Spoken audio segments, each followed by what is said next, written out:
Hi, everybody. We missed you last week. We were all so crazy, right? It's Christmas time, and I have a brother that he would come in the house and he'd go, "It's Christmas time," blah, blah, blah, and he would raise his hands and make this noise, and it was like a tradition. Oh yeah, Uncle Tony, my kids would say, he makes that crazy noise. Anyway, we all survived Christmas, I hope.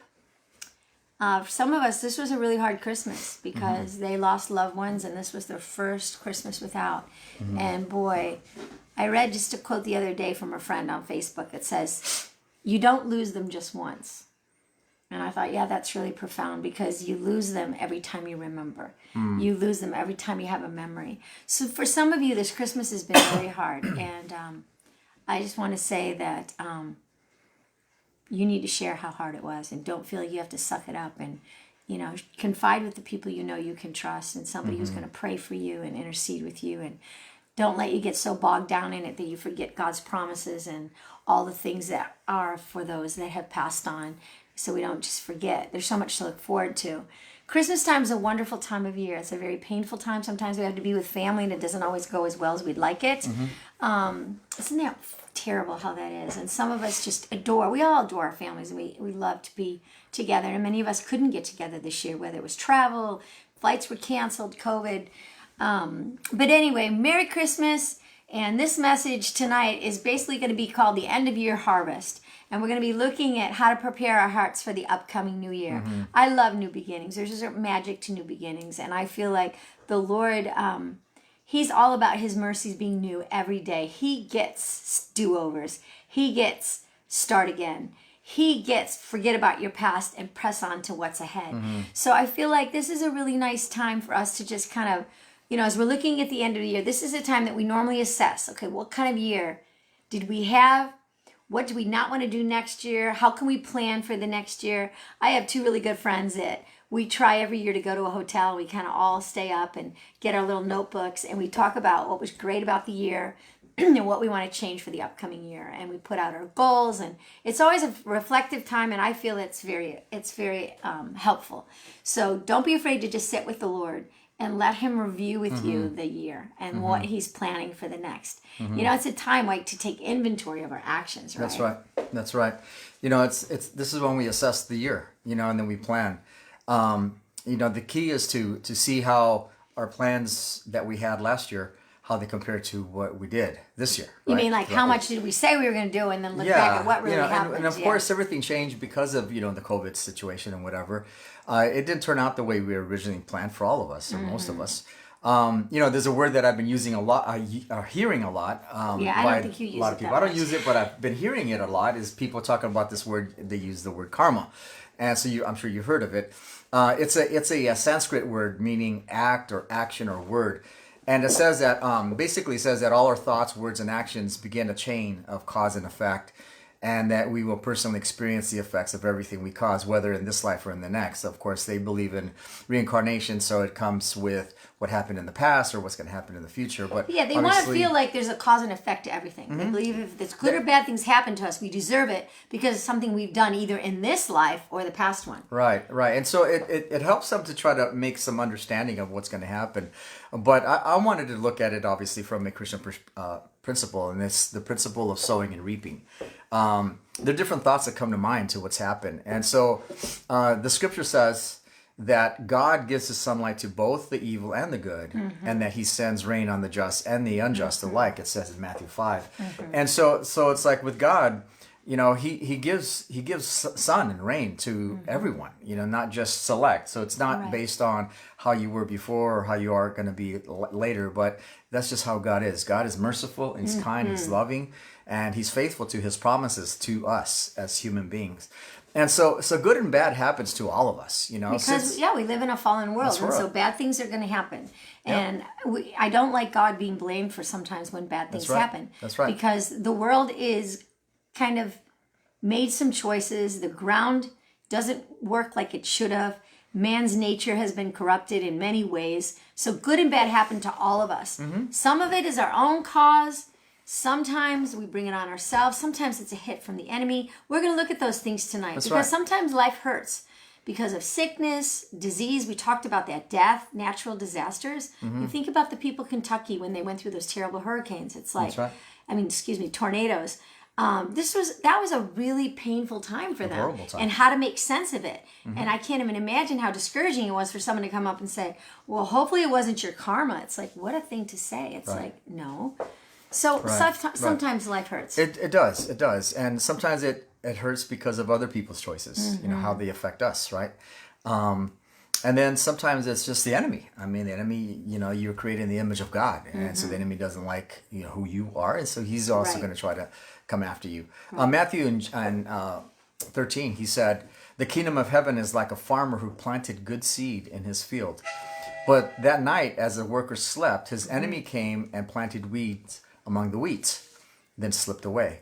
And when the crop began to grow and produce grain, the weeds also grew. And the farmer's workers went to him and said, Sir, the field where you planted that good seed is full of weeds.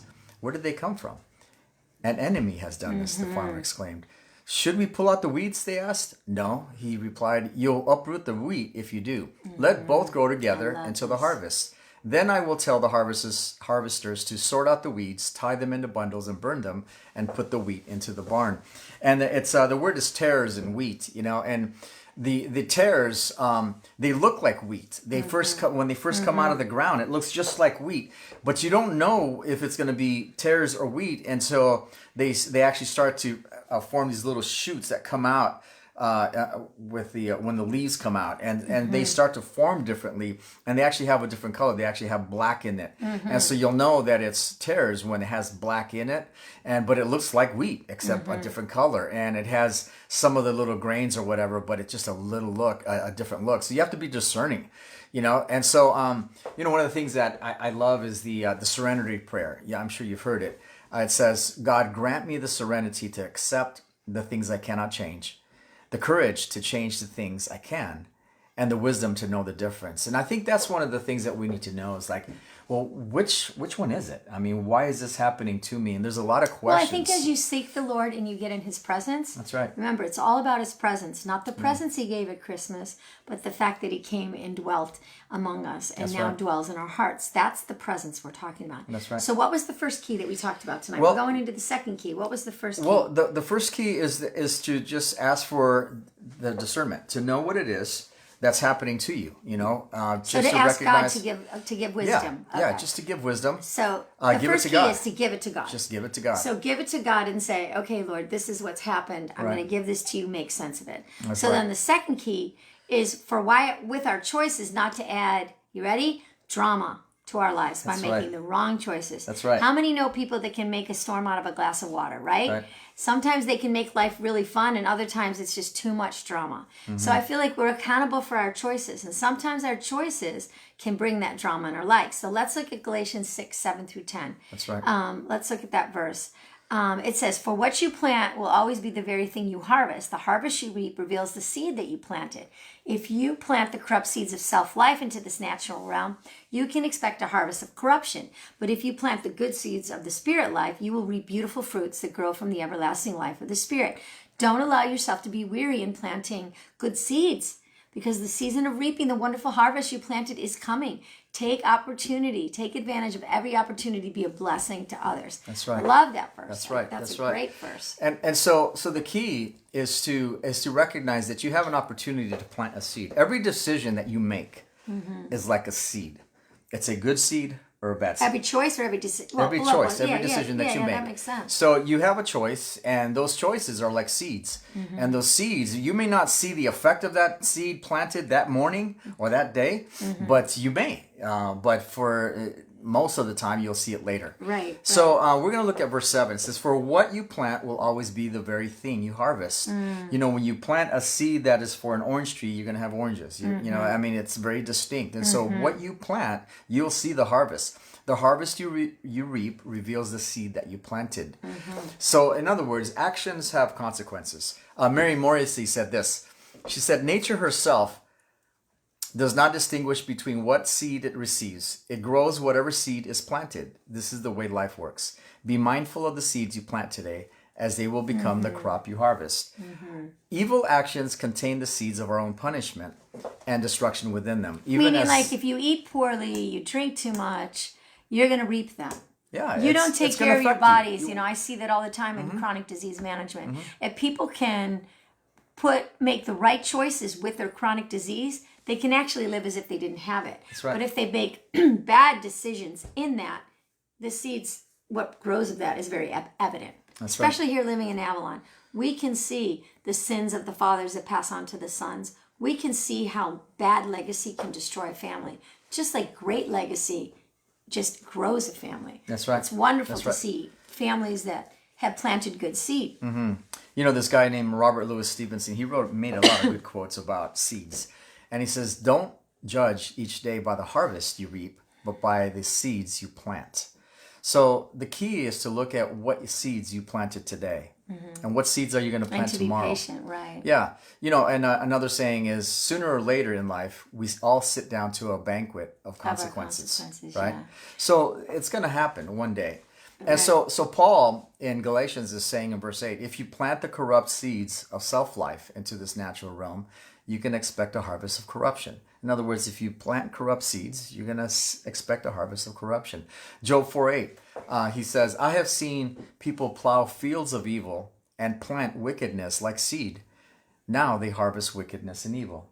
Very obvious, right? Right. So these are all just, again, reasons in mind. It's important to not add drama to your lives. That's right. Because this comes by finding, this biblical principle for 2022. Let's not add drama to our life. That's I right. think we'll look at the third part in Galatians, like we just read, 6:5. So what does the third part say? If you plant the good seeds of the Spirit life, you will reap beautiful fruits that grow from the everlasting life of the Spirit.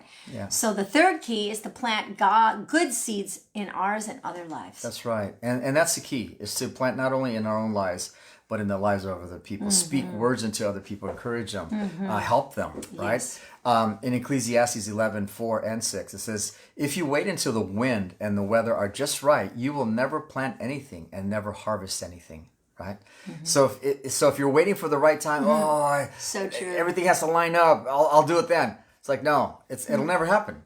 You know, it'll never happen. I know it doesn't happen in my life. I just have to do it, right? In verse 6, he says, do your planting in the morning and in the evening too. You never know whether it will all grow well or whether one planting will do better than the other. So you just keep planting good seed, and you just never know how it's going to turn out.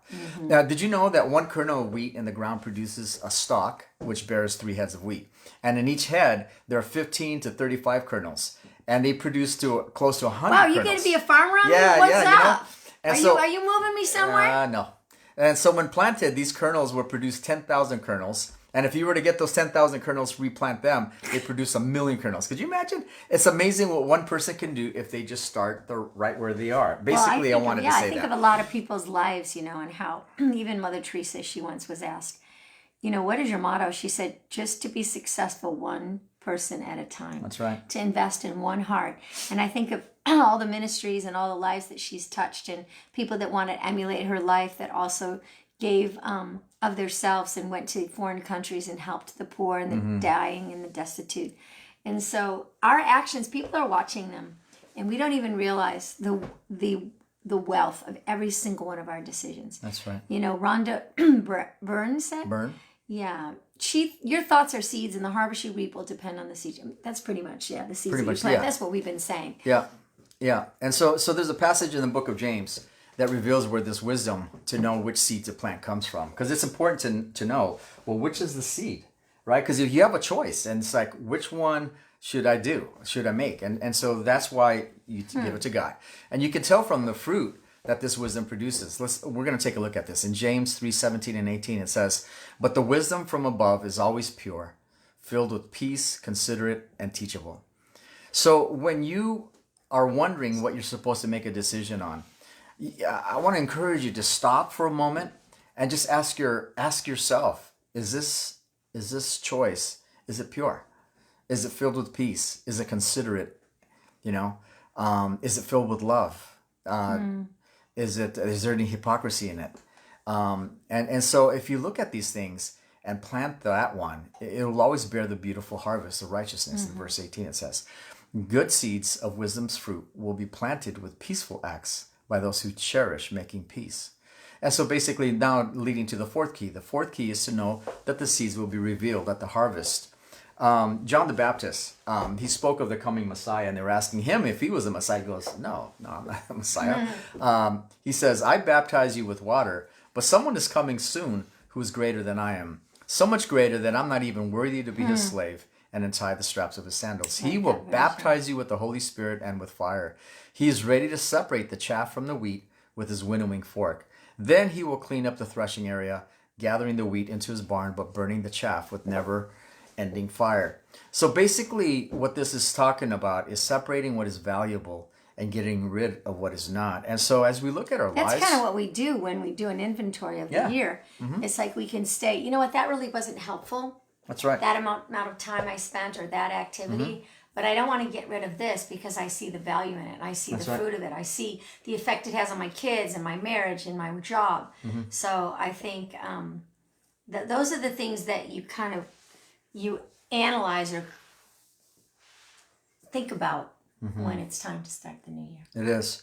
You know, and I think one of the greatest indicators of how our year went is just to look inside your own heart and ask the question, how was my character? Because Adrian Rogers said this. He says, your character is the harvest of your habits. So every day that you plant these good seeds, every day that you do the things that will help you to grow and develop and become more Christ-like is going to be reflected in the harvest, of your character. That's good. People will see that. And so so it's important that every moment that you have, just plant a seed in the morning. At noon, at night, bless someone, nice. say something nice, kind. Yes.